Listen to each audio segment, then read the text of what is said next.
Allora, scusate, abbiamo fatto poco fa un collegamento con Carlo Inghilleri. Abbiamo fatto un collegamento con Carlo Inghilleri poco fa per dare notizia, ecco lo vediamo, l'aggiornamento dell'identità della persona purtroppo che è deceduta nell'episodio più drammatico, tragico di questa nottata di maltempo che ha flagellato la parte ovest del Vicentino. Dunque è stato trovato il corpo del 65enne Leone Nardin di Schio, che insieme al figlio Francesco di 24 anni che si sta ancora cercando si trovavano su questa Fiat Ulisse, che stava percorrendo proprio quella strada Ponte dei Nori a zona di Ponte dei Nori a Valdagno per recarsi in comune a prestare la loro opera come volontari, diciamo, in questa situazione. Purtroppo nel momento stesso in cui la strada è collassata, il torrente, il fiume, l'acqua li ha praticamente inghiottiti e trascinati avanti, e il corpo di Leone Nardin, 65 anni, è stato trovato al bacino di eliminazione di Trissino poco fa. Scusate, non è Nardin ma Nardon, scusate, allora è Leone Nardon. Cambiamo anche, eccolo qua, grazie mille, Leone Nardon di Schio, 65 anni è la vittima, si cerca il figlio Francesco. Questa dunque la situazione più grave che si è verificata, lo abbiamo raccontato prima, nelle ultime ore con il maltempo che ha flagellato il Vicentino, l'Ovest Vicentino. Non so se abbiamo qualche altro collegamento in corso in questo momento. Allora io vi farei vedere altre immagini, intanto recupero, mentre facciamo vedere altre immagini, lo chiedo alla regia, Francesco Cerone e Tommaso Migot, facciamo vedere le immagini del maltempo. Ecco, conferma anche l'ANSA, secondo quanto ricostruito padre e figlio Leone Nardon e Francesco Nardon, la cui auto Fiat Ulisse è stata inghiottita dalle acque, sarebbero arrivati sul posto per unirsi all'attività della protezione civile, anche se non si conosce il loro ruolo.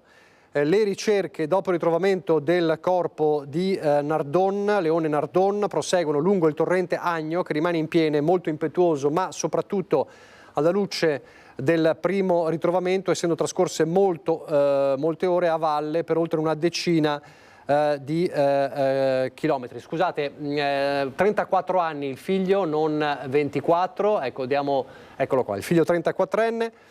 Il figlio 34enne, quindi l'età giusta è la seguente. Come potete immaginare, le informazioni si susseguono, quindi bisogna essere precisi. Non ci sarebbero testimoni diretti della tragedia, ma i carabinieri attraverso le telecamere di videosorveglianza avrebbero visto l'auto che veniva inghiottita dalla voragine, e Valentina Visentin in un collegamento di poco fa da Valdagno ha intervistato in diretta per noi una persona, un residente della zona, che è passato su quella strada circa 7-8 minuti prima che si aprisse la voragine. Ci sono anche le dichiarazioni intanto del governatore Luca Zaia, che fra poco più di un'ora, alle 12, farà il suo punto stampa dalla protezione civile di Marghera, dice: sto seguendo con apprensione le ricerche di uno dei due dispersi, padre e figlio, che ieri sera sono caduti con l'auto nella voragine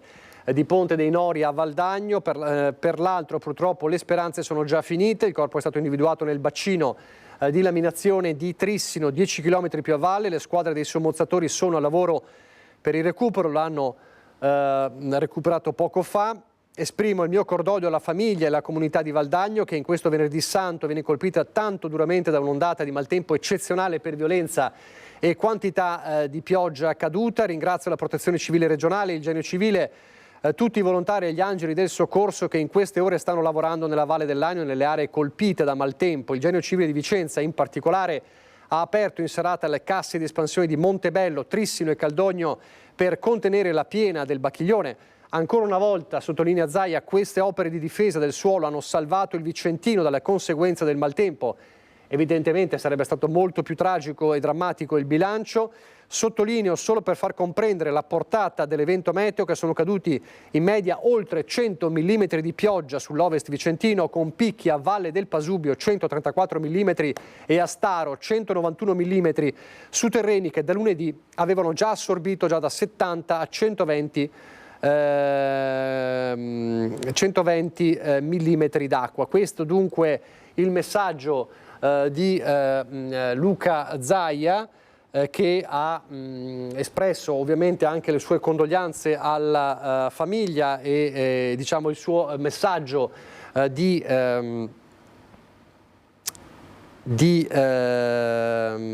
cordoglio e di vicinanza alla comunità di Valdagno e non solo, di tutta la zona dell'Ovest vicentino.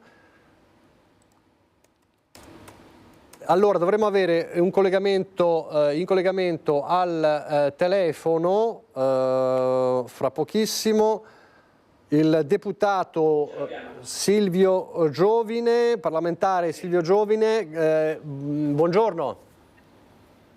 Buongiorno a voi. Buongiorno. Allora, ci troviamo a commentare una situazione drammatica, un'altra situazione drammatica nel nostro territorio e in particolare in un territorio che lei conosce molto bene, la provincia di Vicenza, l'Ovest vicentino. Abbiamo appena sentito le parole del messaggio di Luca Zaia, che ha detto grazie ai bacini di eliminazione si è scongiurato una situazione che poteva essere molto più grave. Stiamo però parlando anche di una vittima e di una persona dispersa. Ovviamente le sue condizioni sono appese a un filo che è sempre più fragile di ora in ora. Peraltro, cosa che aggiunge dramma al dramma, a quanto pare stavano portando loro aiuto alla protezione civile. Non si è capito ancora bene se fossero della protezione civile, ma questo aggiunge ovviamente dramma al dramma.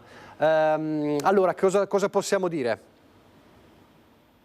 Guardi, mi scusi preventivamente, le anticipo che sono in treno, quindi se dovesse cadere la linea è per questo motivo. Sono veramente ore concitate in questo momento, perché ovviamente la priorità è cercare di rinvenire e sperare di ritrovare vivo la seconda persona. Io sto cercando di seguire in tempo reale in treno la situazione. Purtroppo tutta la Valle del Lagno è stata colpita da questa ondata eccezionale, di eccezionale intensità. I livelli record raggiunti dal fiume Agno sono stati veramente inquietanti. Condivido le parole del presidente Zaia sul fatto che i bacini di laminazione si stanno rivelando per l'ennesima volta uno strumento indispensabile.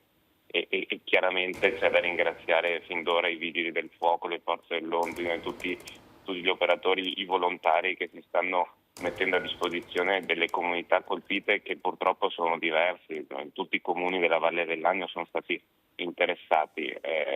Poi c'è questa tragedia di questa famiglia, la dinamica pare appunto quella che lei descriveva, pare che stessero aiutando la protezione civile prima di essere inghiottiti da questa voragine. È veramente una tragedia che ci ricorda come istituzioni dobbiamo veramente impegnarci e continuare a impegnarci per fare in modo di tutelare il territorio e soprattutto creare le condizioni perché queste situazioni non avvengano, insomma.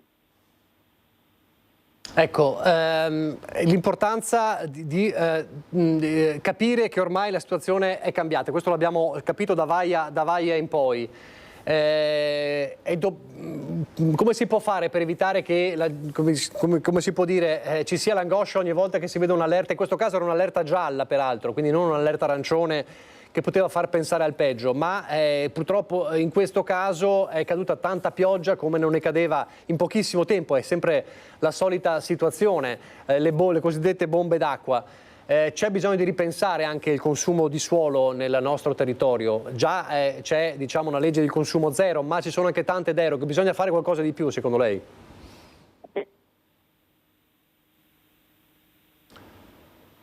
Allora, improvvisi e violenti. Allora, ci aveva pronunciato che era che era in treno il parlamentare Silvio Giovine, e quindi poteva cadere un po' la linea. Vediamo un attimo cosa si può sentire. Dovremmo avere Valentina Visentin da Valdagno. C'è un vertice tuttora a Valdagno, forse con il sindaco. Fatemi sapere se c'è Valentina Visentin. Non ancora, si sta ibridando. Allora, vediamo le altre immagini che vi possiamo mostrare, perché le informazioni sono quelle che vi abbiamo già detto. Ci sono alcune immagini che vedete che sono postate sui social dal presidente della provincia Andrea Nardin, che ovviamente fa il punto della situazione anche lui per collegare tutte le situazioni, tutti i casi della provincia. È l'Ovest Vicentino, la zona, come abbiamo detto, più colpita. Nel frattempo vi faccio anche vedere delle immagini che riguardano, lo dico a Francesco Ceron in regia e a Tommaso Migot, dai nostri asset della scaletta, che ieri c'era stato ovviamente un anticipo di quanto sarebbe accaduto, e la zona più colpita era, prima che fosse Vicenza, era Verona.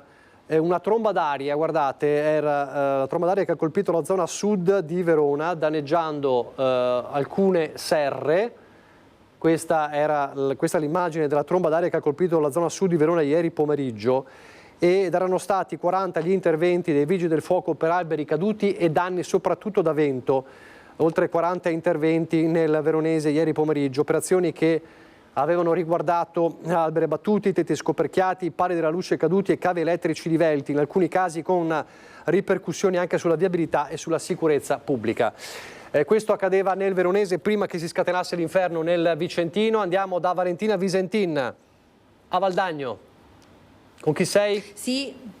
Sì, buongiorno. Noi abbiamo raggiunto il sindaco di Valdagno, Maurizio Zordan, qui nella sede della Protezione Civile, alle nostre spalle tra l'altro i volontari che stanno raccogliendo tutte le segnalazioni di difficoltà nel comune, il comune più colpito da questa ondata di maltempo. Il sindaco pochi minuti fa ha concluso una riunione online con la prefettura per fare il punto della situazione. Intanto, sindaco, non vi sareste mai aspettati una cosa del genere, che il ponte Nori potesse crollare? Diciamo che le previsioni non davano eventi di questa portata e quindi non eravamo pronti a una piena di questo tipo, che il Genio Civile ha confermato essere la piena più alta che l'Agno ha mai avuto nella sua storia, l'hanno confermato ieri sera, quindi questa probabilmente è la causa anche del crollo del ponte in zona Ponte dei Nori, che è stata l'evento più catastrofico che abbiamo avuto qui.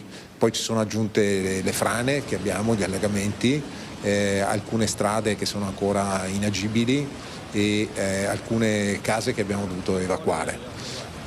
Una famiglia è stata evacuata per una frana in via Murri. Ci sono altre situazioni di criticità analoghe? Sì, ce ne sono un altro paio. In via Murri abbiamo evacuato 8 persone questa notte e questa mattina ci stiamo applicando ad altri 2 casi, di 2 in un caso e 3 nell'altro di evacuazione. Valdagno paga questa ondata di maltempo con un caro prezzo, ci sono 2 vittime, padre e figlio, uno dei 2 è stato ritrovato, sembra sia il corpo del padre. Per la comunità un grande lutto. Sì, questa notizia qui dei dispersi ci è arrivata in piena notte. Ieri sera c'è stato un grande lavoro da parte dei vigili del fuoco che sono intervenuti con i droni e anche delle forze dei carabinieri che sono intervenuti, e siamo stati in collegamento tutta la notte e fin da stamattina. Questo è veramente una notizia disastrosa per noi, perché è veramente drammatico quello che è successo.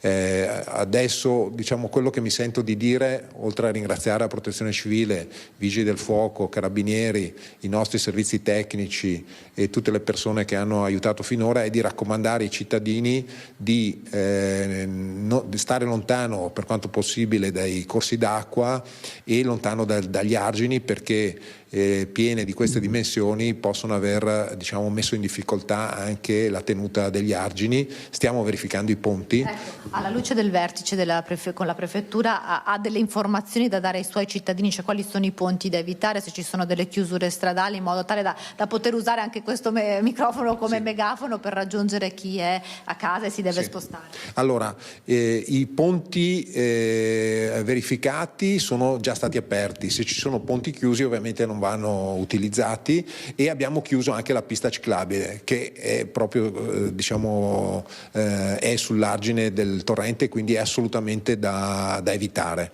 perché quella dorsale lì è potenzialmente pericolosa, come sono tutti gli argini in questo momento.